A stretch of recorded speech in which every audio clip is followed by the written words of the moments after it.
Hello everyone and welcome to my channel in these encounters with inspiring and beautiful minds. So please like and subscribe so that you too can be part of this process of spreading ideas that enlighten the mind and share tools that could bring more beauty and meaning to our lives. And if you are interested in talking about what you do and share your message out here, please write me and let's create this network of meaningful conversations and learn more about how to use our own mind. And this is part 2 of my interview with Dick Harbers, Master NLP Practitioner. Dick, welcome back. Thank you, Susanna. Pleased to be here. The last time we talked about how you got into NLP. We briefly talked about the REM, the rapid eye movements, about being thankful and having a conversation with your own emotions. And you shared with us here how you dealt with your own chronic anxiety and negotiated with it. And we also talked a little bit about the inner healer. And today perhaps we can discuss more about, these are my personal area of interest, timeline, reframing, and the work with beliefs. Because this is beautiful and it's so easily done in NLP. And I'm so curious on how you do that. And maybe we can change some beliefs for some people here today listening. But before that, I told you that, I like to explore people's minds as well, beautiful minds. Right. Because I want to talk about techniques, but I also want to visit your own universe a little bit and how you do what you do. And to look a little bit into your own representation of the world. Yeah. And probably you have something to say just by listening to this. But my first question would be, if you have any particular abilities or perceptions, let's say acuity of perception that has developed through your own practice. Because, some people call them psychic abilities. Others call them simply practicing or fine-tuning certain abilities that all humans actually have. Yes. So if there was one for you, which one would it be? 7. Seriously, this is very interesting you asked this, because I was monitoring myself yesterday with a client online, and each time she was about to give an answer, the answer popped into my mind. And I wondered, and it happened before with other clients face to face in real life or online. And I started to think, now, how would that be possible? What might be going on for this? Because some people would call it psychic or intuitive. Yes. And when I came up with the words, the person whose first language is not English, they were struggling for the word on occasions. So sometimes it's contextual, that you have a sense of what the word most likely is. But I also recognize that even online, when I'm working with people, I work at becoming in rapport.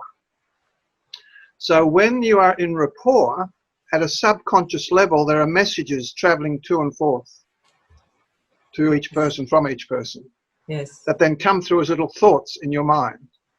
So their mind is transmitting and my mind is transmitting. And because I've been working now for many years, I'm probably a little bit more adept perhaps of catching those very subtle little thoughts that cross my mind in relation to whatever we're talking about, whatever the process is about. So part of it's rapport. It's the same when I wrote up a story about changing the metaphor of my mind about life in general. I was feeling blocked, and I came up with a metaphor of living life like driving in traffic. So traffic is constantly moving, but there are occasional obstacles, and you look for the pathways and you wait patiently when there's an obstacle, as things will change. And when I moved to the Philippines, I still had that traffic metaphor for my life, because things changed quite dramatically in my life when I took on that metaphor for life compared to the old blockage metaphor I had. And so when I came to the Philippines, the traffic in the Philippines is totally different from Western traffic. And so I thought, maybe if I get in rapport with the drivers, do what they do, in other words, match their behavior, do exactly the same, then pace it, keep doing the same, the taxi drivers, the jeepney drivers, the motorcycle riders. So I started driving my car as they drove. So sometimes my car was a very wide motorcycle, sometimes it was a taxi in my mind, sometimes it was a jeepney, pedestrian, whatever. And I started to feel and notice that I knew exactly what their most likely behaviours would be in the circumstances. That's interesting. And so I started to drive just like they did. And I noticed that the taxi drivers gave way to me, which is unusual, when I acted like a taxi driver. Okay. So the whole rapport thing is what helps that too. I see. So I think a lot of intuitive understanding of others is when we're in rapport. Can you please describe or define rapport for people that don't know what that is? Well, rapport is when you basically behave exactly, not exactly the same way, but you mirror their behaviours. So you might sit in a similar position, you may use similar voice tones, you may, some gestures might match their gestures. Sometimes you might, so you copy them in some way, but not aping them like a exactly the same. Yeah. Not mimicking them. And then what you do is when you shift your behaviour, if you're in rapport, they'll shift with you. Yes. So you can influence their behaviour. And that's what I was noticing with this driving in the Philippines. The traffic makes pathways for me because of my mind's pathway. Yes, yes. Fascinating process. So basically, if you kind of blend into the environment, like tune into the environment using rapport, you can actually communicate better and get better results. Is that it? Yeah. And a lot of that's at a subconscious level. Okay. Until you become aware of it, bring it to conscious level of awareness. Okay, so you can do that. Of course, and NLP teaches that process to become aware of that, of the rapport skills that you can develop. What do you think happens actually? How can we pick up on other people's thoughts? What's the process? Oh, in my mind, our mind does it. Yeah, is the unconscious. In my mind, it just comes as a little thought into my mind. So just a word, or it might become an image. Sometimes a mixture of both. Sometimes it's a feeling, but my process is more at the cognitive level. So with a friend yesterday, I was working, and she was trying to grasp the word, and the gestures were there, and I said, like fireworks. Yes, that's it, just like fireworks. She was grasping for the word, or the representation. I was very visual, and she was trying to describe it, and I said, that's like an atom with the electrons flying around. So that's exactly the word for it. So I get an image, put a word to it, and I just offer that as a possibility. I don't say that's what it's like, because I don't at the conscious level know, but that's what the thought comes, and in most instances it's very accurate. So it's a sort of wireless, right, between two neurologies. It's Bluetooth or Wi-Fi. Wi-Fi between two nervous systems. That's interesting. Yeah. It cannot be measured for now. Do you think one day it will? I think if you had brain scanning equipment, you could measure activity in one brain and another brain, and it'd be interesting to see if the two brains mirrored each other, because there are mirror neurons in people's brains. So you think that this is what is facilitating this capacity, the mirror neurons in the brain? Well, it's only a guess. It's only a guess. You'd have to have brain scans to actually verify that scientifically, but I wouldn't be surprised. Yeah. And I'm curious, in your case, like for you personally, how do you distinguish a thought that is yours from a thought that you are picking up from others? Or how do you know that it's not yours? Or it doesn't matter? You just act upon it and then you see what it gives. That's one option. I do that sometimes, and other times the thought is not. Well, it's usually in a context where I'm working with someone, not always. So if it's in the context I'm working with someone, it's usually very relevant to the discussion or the process that we're doing. But occasionally it's a thought that comes across about something I haven't been thinking about. It's not like something that I'm pondering or wondering about. So it's some sort of, almost like something totally out of left field, in a sense, in a concept or an idea that is not part of my thinking at the time. The other thing that happens for me sometimes is, particularly when I was developing the quantum healing process, I realized that not all of that was coming from me personally. It was far too big a process for my skills base at the time and my conceptual frameworks at the time as a human. So sometimes I'd lie down, because I prefer to meditate lying down, because I'm a lazy person. So I'd lie down, I'd sort of say, are there any downloads for today? Just a request to whatever, like a download of data coming into my brain. Never had any idea what it was. Just knew it appeared like a download. And then next time I was teaching the program, something new would come out of my mouth I'd never said before. So that's interesting. Maybe that was in the download.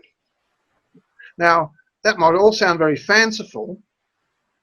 And before I did this sort of thing, I would have thought it was fanciful, but it's happened on numerous occasions. But it can also happen from person to person. Uh-huh.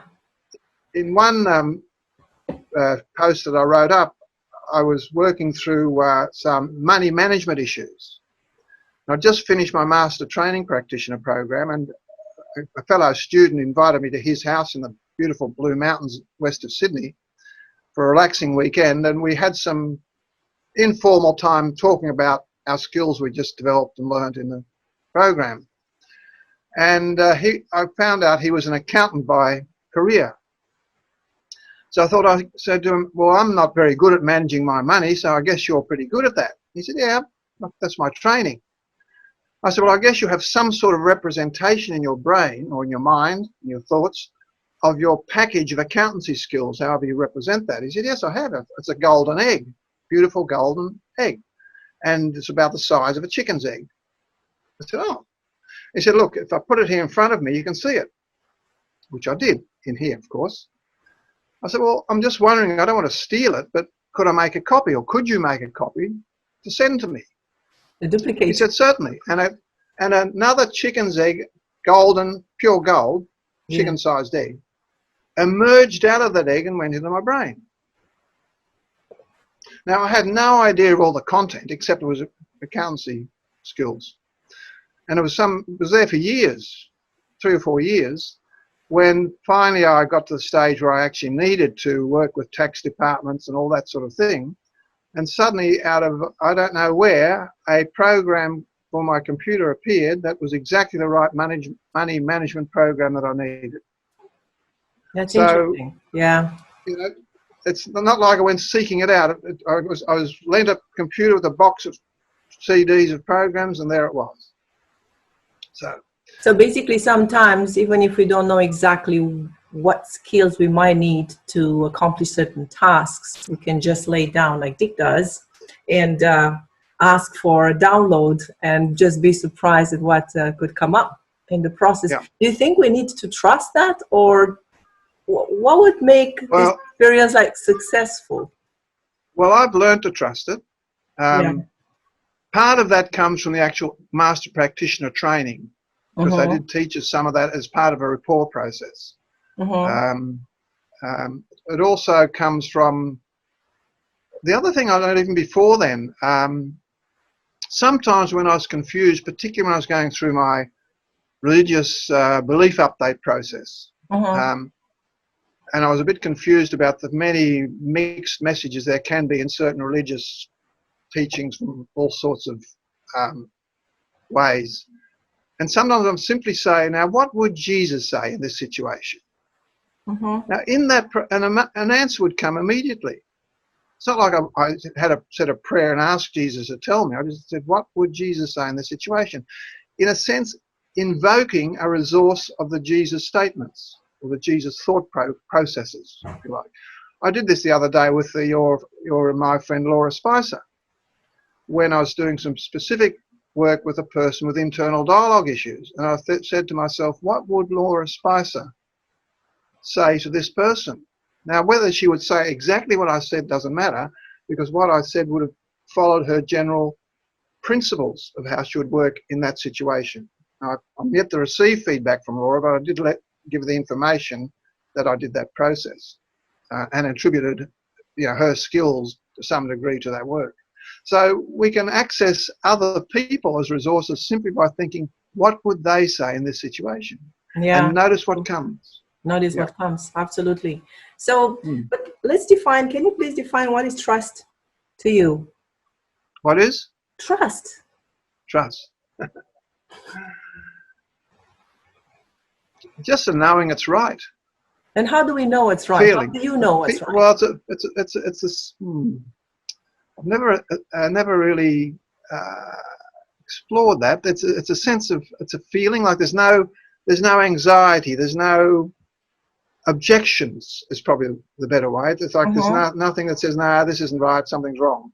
There's that sort of just a gentle peace. There's the words are not, they're almost very subtle, so there's no shouting word. It's just a gentle, almost a whisper, and a very gentle, it's a very soft and gentle process. So there's no objections when it comes through at all. There's no objection. If there is an objection, you can feel a bit of a jarring or a feeling doesn't feel quite right. So it's when I suppose the clearest thing I can say, there are no objections at all noticeable. Sometimes there's a bit of a visual with it, a picture or image, something like that. And can you give me an example of something that you know that you know? That I know that I know. Yeah. Ooh, I know that I know. Yes, I know that from experience that the process I developed, which emerged from reframing, that goes beyond that, is that noticing and thanking process. I know that works. You know that works. Without an undeniable reality that works. Now, it doesn't work, it necessarily resolve everything, but as a part of the process, it's a powerful, simple technique. I see. Yeah. And I know that from working with people. I know that from people, and one of the tests in NLP is if someone else can do the same thing and get similar results. That makes it robust as a process. And people have come back to me and said, I use that process with my sister. I use that process with myself. I use that process with a client, and it works. So so sometimes I know that I know something by the feedback that I get, because sometimes we can fool ourselves. So that's a way to know, is through the feedback that we get from what we... Well, the external feedback is part of a knowing for me. Yeah. Okay. Yeah. Is there something that you believe, because now I'm going to shift into beliefs and maybe we can talk about changing beliefs right after. But before, is there something that you believe in without having a feedback about? Like a belief that you just, beyond all doubt, it doesn't need to be proved. You don't need feedback for it. You just believe it strongly in your mind and heart. Yes, I have a specific one, but it's one that I don't share because I take people through a process to experience that, and I don't want to preempt their process. So it's a very powerful thing. Maybe you can share it with me after the recording is finished. No, I don't tell anyone till they've been through the process. Maybe we can. Because the trouble is that, see, the thing is this is such an important part of the process that I don't want to put the idea in their head so they can say, "Oh, you told me that would happen." All right. But then can you give me so it's a genuine self-discovery. Okay, you want people to reach it by themselves. That's good. With facilitation, but not pre-suggested. Not pre-suggested. That's fair enough. All right. But can you give me an example of a belief that you used to have and you no longer have? Yeah, certainly. And how did you change that? I used to have a belief that it was hard to get money. I used to believe that, not that I have lots of money, but I used to struggle for money, particularly when I started my own business and, not on a salary. And when I first started my NLP practice, it was going quite well. I was just on my own as a wandering minstrel of NLP around the countryside. But when I settled down, I had to support a family, or at least a partner and a child. The program wasn't designed to support other people, just me. So I had to update something to make that happen. And business had been a little bit quiet, not many clients, and I heard myself think the thought, like a word thought. It said, "It's hard to keep the wolf from the door." Now, have I told you this before? No, you haven't. Okay. Do you know that saying, it's hard to keep the wolf from the door? Yeah. Okay. So in other words, so when I heard myself say that, I thought, there must be a picture with that, an image, a movie or something. And immediately I saw myself in a cottage in the woods or the forest, sitting in a chair. So I got up, opened the front door. It was night time, and sitting outside in the moonlight was this wolf, but no longer howling. So I said, "Oh, hello, wolf. What are you doing there?" And it said, "I'm here to protect you." I said, "Well, thanks for protecting me, but you're stopping people coming to see me, and they're bringing me money. But thanks anyway for protecting me." And it immediately changed to a dog, transformed. I said, "Oh, thanks for becoming a dog. Would you like to come inside?" And it came and raced inside and sat down by my chair, thumping its tail and panting. I said, "Well, thanks very much for protecting me from all the bad people, but you also stopped the good people coming." And it just wagged its tail more.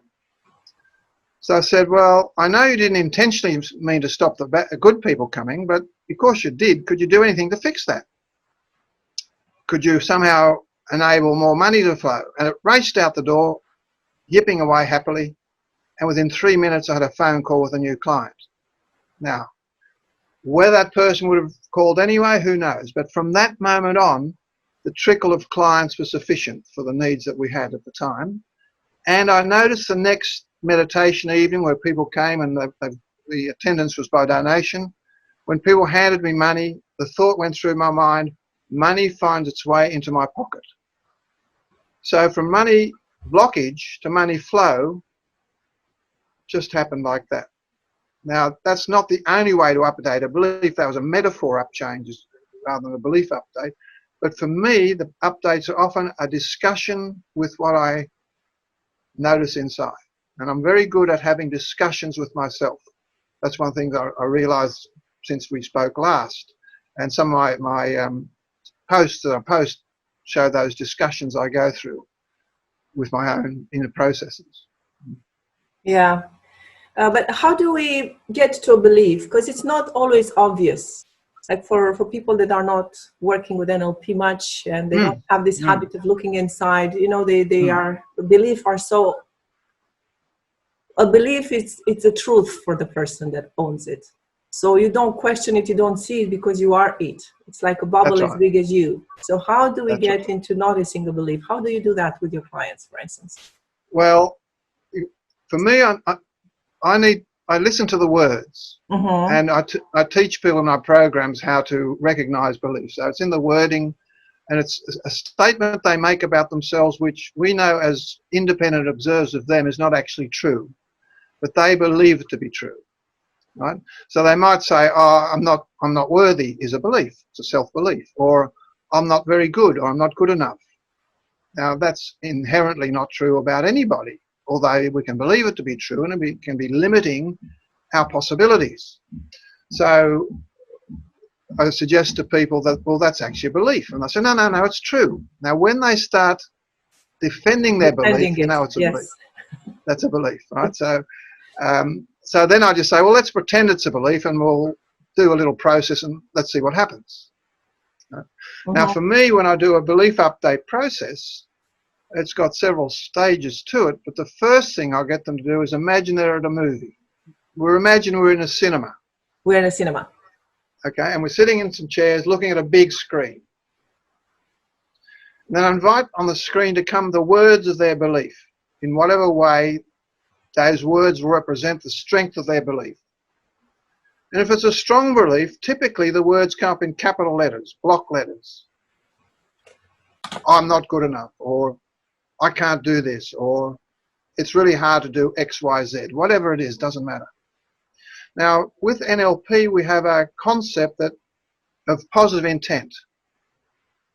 So I get them to thank the belief for having given them that life experience that was caused by that belief.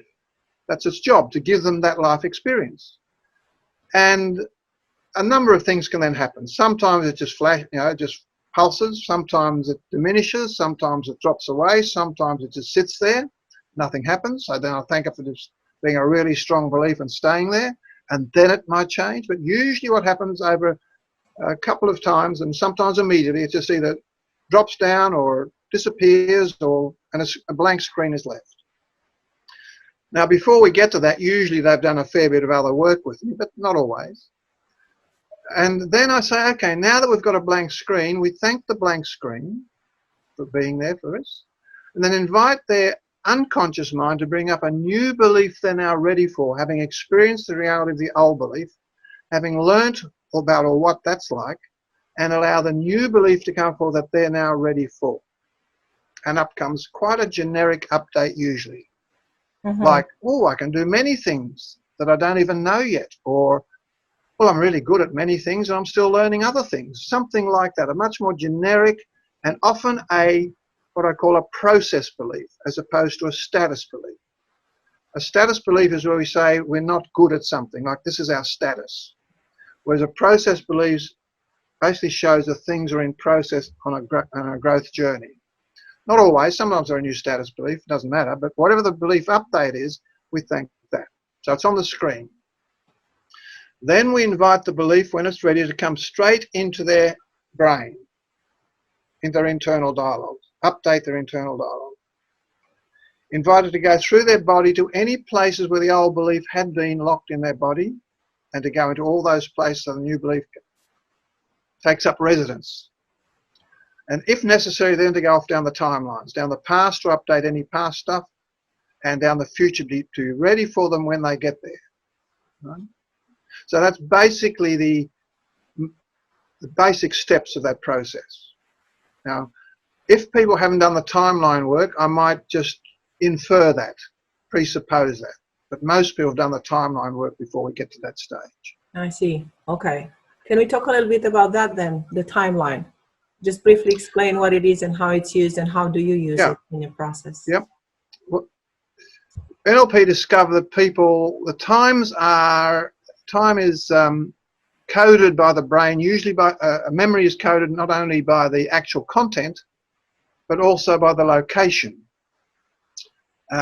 So if I ask somebody, what did you have for breakfast yesterday morning? And they go search for that memory, and I watch their eye movement, and I observe the focal distance of their eyes, right? I can have a pretty fair guess where that memory is stored in space. If the heads go back, it's likely behind them.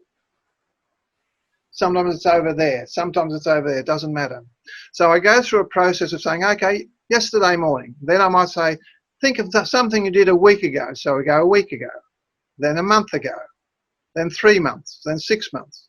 And after a while, you start noticing that there is a series of past events that are somehow organized in space around them.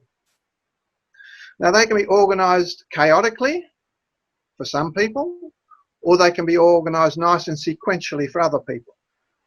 Right? Similarly, I'll do say now, think of something you're going to do tomorrow afternoon, and I watch where their eyes go and the focal length of their eyes, focal distance, where they're focusing their eyes in terms of distance. And then next week, next month, 3 months, 6 months, so on. And I work out where their future is organized. But before we go, when we've done the past, I ask them to imagine if there's a line connecting all those, wherever they were, what color might the line be? And then we do the same with the future. And usually the colors are different. Now, I just accept whatever color. It's not necessarily meaningful to me, might be to them. I don't worry about what the meaning is. And then I invite them to their brains to arrange the timelines in a much more sequential way. So they're a bit more organized, just for the purpose of the exercise. So I'm not saying how they are is wrong. It's just because I want to use the information for a particular process. And so I have a past and a future. And then I invite them to imagine coming from the distant past back towards the present and ask where that timeline comes through yesterday to right now. Where's that timeline come to right now? Where's right now, this present moment on that timeline? And some people have it here, and some people have it here, and some people have it here. It can be anywhere. So I just accept that. And the same with the future one. We've come from the distant future along the timeline through the closer future, through tomorrow to right now. and we find out where that right now is. And often it's quite a different location from the other right now. So some people have a disconnect between their past and the future, which has implications for their thinking, applying things from the past to the future, for example. Right? So then we go through a process of coordinating the past, the future, and the present. That's interesting. Yeah. I love that. Can you give an example, or you do a little demo with me now with that? Yeah. Yep. You already have your time. Let's assume you have your timelines already organized, shall we? Yes. Okay. So I'm pretty sure it's not. well, let's find. Well, let's find out. Let's find out. Let's find out, and maybe there is something that can be useful with people now, because since we are really in a very strange period of time where things are changing so much, maybe it would be a useful exercise to do for all of us to come into the present and reorganize our timeline to see where we're going, because we cannot imagine the future. The past is there when we're in the middle of a big mess. Yeah, the thing that I find most useful is to actually focus initially on the present moment, because some people have a present moment that's full of concerns. Yeah. Right? Okay. So let's assume that you're right-handed. Yes. So my guess is your past goes off to your leftish somewhere. Is that right? My past? Yeah. Yes, there it is. There it is, off to your leftish. Your eyes went to your left, looking in the distance. All right. A little bit leftish, but forwardish, leftish. Forwardish, leftish, and backish as well. Backish as well. Okay, we'll sort that out. Okay. Yes. And the future then will be to your rightish, most likely. Yep, there it is. A bit in front of you. Okay. And because you're quite a small image here, it's not quite as easy for face to face, but the eyes are showing in which direction you're looking. So let's imagine that your past rearranges itself to go in sort of this way. So off to your 45-degree angle. Okay, like this. Okay. That's right. Okay. That's right. Off in the distance, right? That's and all the memories. All the memories organised so that the longer it goes, further away. Yes. And if it had a colour, what colour would that line be? Light blue. Okay. And if it comes from the distant past all the way through the closer past, through next week, through tomorrow, where does it stop in right now? It feels like a spiral around my body. So it's around my body here. Okay, that's interesting. That's different. Good. You said you accept everything that comes out. Oh, that's good. It's just interesting. It's different. There are many different variations. Just joking. That's fine. And if your future also went the other way, to your rightish, again at about a 45-degree angle into the distance, how does that feel? Is that okay? It feels strange, but there's definitely something moving in there, like something is being pulled. It's like a sort of an order that is being made, like a magnetic field. And if that one had a color, what would that one be? Orange. Okay, and if that comes from the distant future, the closer future through tomorrow to right now, where does it come to in right now? Here. Okay, so it's different from the other one, right? Yes. That's okay, good. Yes. Okay, that's fine. So let's leave the timelines for a moment. We'll come back to them, thanking them very much for being willing to be there for now. And let's now imagine your sense of personal space. About what distance around you when there are in a comfortable location, about what size is your personal space around you? I would say about 1.5 meters, 2 meters around. This is what it's. Okay, so about an arm's length in every direction, that right? Yeah, a bit larger than that, yeah. It's large, okay, you've got a big personal space, that's good. Okay, and what about behind you? Behind is kind of narrow. It's funny. Okay. It feels like shorter. Okay, and what about in front of you? In front is larger, much larger. Okay, and what about above your head?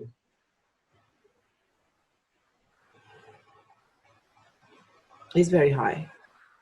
Okay, and what about down around your feet? Does it go below your feet or stop? No, it ends at the ground. Okay, good. So let's imagine that personal space is a bit like a personal bubble of space. That's your personal zone, right? Yes. And that can be any shape. For some people, it's a pyramid. Is yours a pyramid? Or is it a rectangular prism? It's not rectangular. It's a roundish in shape. Like an eggish type shape? It's an eggish type shape. Okay, that's good. Okay. And it can have any color it likes. So what color would yours be? Golden. Okay. Golden. What would it be like? What would it be like if it was blue? Would that be comfortable or not? It feels cold. Okay. Green? It feels strange. No, not quite. No. Red? Yes. Red? Mm-hmm. Definitely not comfortable. Okay. No. Grey? No. Okay. So all I'm doing here is just letting your conscious mind know that some colours are better than others, but golden is a very nice colour to start with. And I'm telling you this as a coach now, that some people that come to me have a colour of their personal space which is not good. Mm-hmm. And they never knew that. Mm-hmm. When one person changed her personal space colour, she suddenly felt much more peaceful just by doing that. Mm-hmm. Right? Okay. So this personal space is also, for some people, like your aura. It's that, because it's your energy field as well as your personal space. And some people can feel when people walk in that personal space without actually seeing if they're coming from behind or something like that. Yeah. And some people, like I can sometimes feel when I've moved into somebody else's personal space, if I'm paying particularly careful attention. Very, very subtle. Now, the other thing about this personal space, it's also your present moment.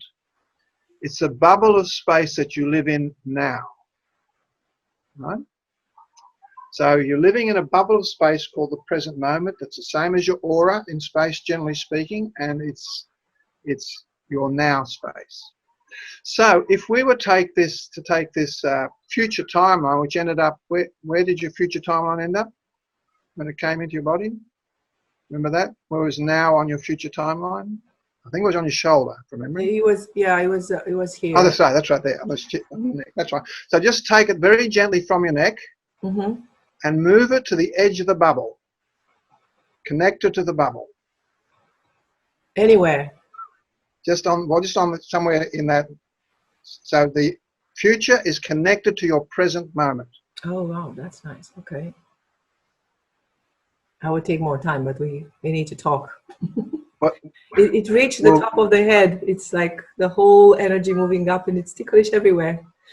Yeah, that's okay. Still processing. We'll be doing more process with it in a moment. So this is only a staging process. Okay.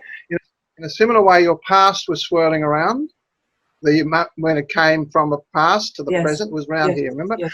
I'm just going to invite that to untangle itself a little bit, and again, just attach to the edge of the bubble. So this personal space is a free space for you to be perfectly present in the present. And so I just invite you to untangle and connect to your bubble that way. Just on the edge of the bubble. Bring the bubble in a bit more if that's better. Doesn't have to be quite that big. Right. Take as long as you need. So now let's imagine that the past, rather than being a line going off in the past, it opens up like a zone of time, the same size as your bubble. So you could take yourself and your whole bubble and walk down your past. How does that feel? It feels good.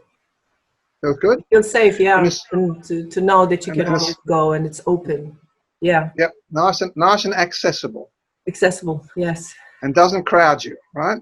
Right. So your past doesn't have to crowd you. It's all spacious down there. But it's not living in here anymore. It's down there. Now sometimes it comes to the present for attention. That's fine, because there's an open pathway.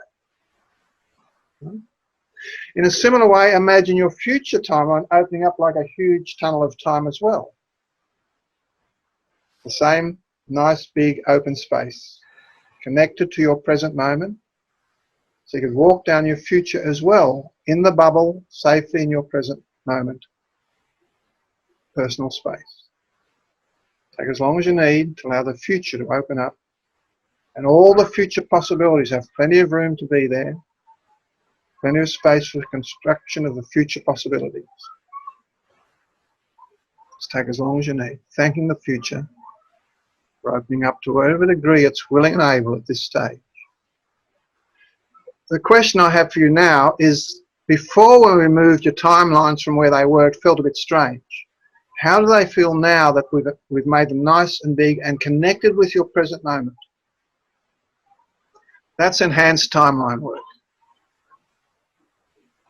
We do that with every person who does the Quantum One program. And take it even further, which I don't want to go into right now. For sure. Yeah, wow, Yep. Thank you.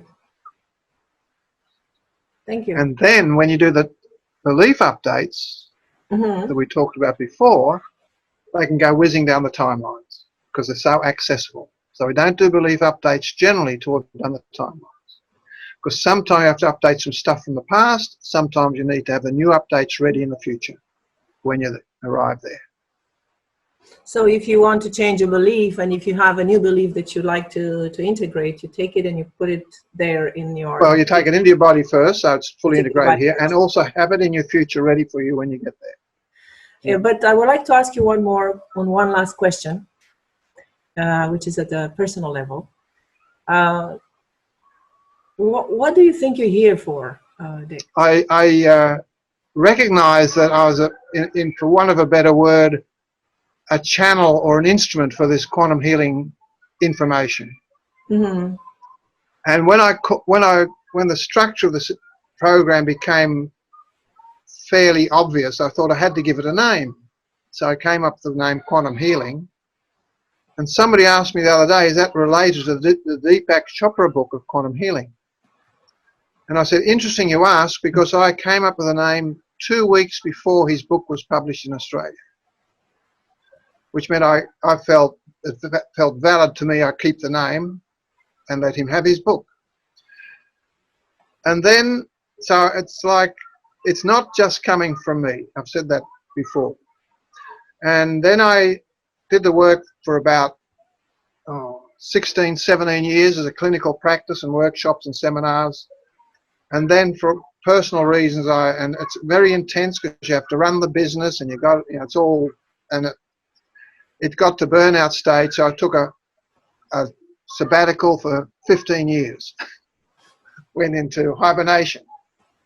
But still, now and then with people, little bits here and there. And then when I came here to the Philippines and semi-retired, it came to mind it's time to come out of hibernation. And the way I did that was because I offered some of my knowledge and skills to the teachers of the boys' college and the counsellors, etc. And I heard the voice in my head saying, "This is why I'm on the planet. This is my life's work." And that's the other reason I'm now posting the work, so it becomes like a legacy as well for other people to use. It may eventually become a published book. That's not particularly a big concern of mine. For me, the information has to be out there. Right.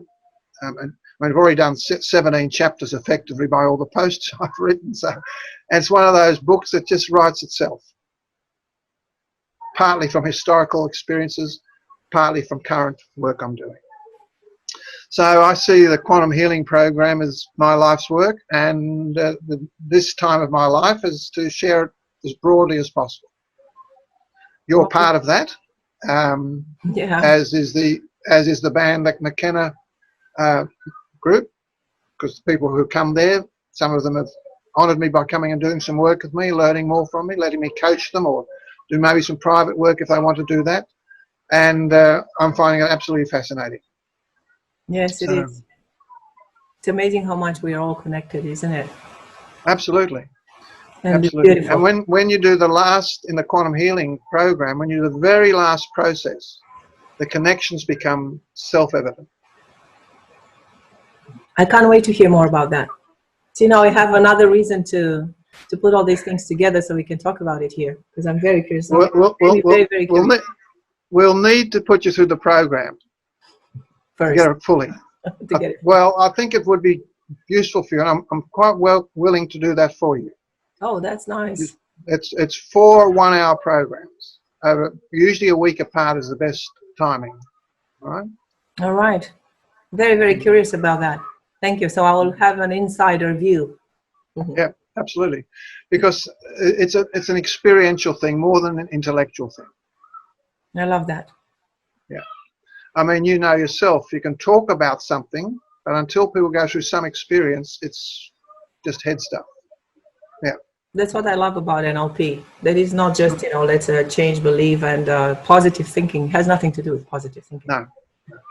It's the whole experience of your whole body, your mind, your energy fields, everything changes. It's we are beautiful creatures. We are amazing creatures. Absolutely. Absolutely. Also, something you might put down for maybe next time is talking about affirmations. Affirmations. Okay. I wrote it down. I'll give you the quantum perspective of affirmations. All right, cool. Excellent. So yeah, again, thank you so much for your time, and thank you for doing these exercises with me, and for, in the name of everybody watching and listening now, probably they're going to get lots from this conversation. I hope so anyway. And of course, thank you all for watching, and please subscribe and like, and of course, if you have something to say and you want to have a conversation here with me, I'm sorry, my cat is in the way, and clarify what's important for you, and want to share your message with other people here, don't hesitate to contact me, and let's talk. Thanks again, and I'll see you soon. Thank you. Bye.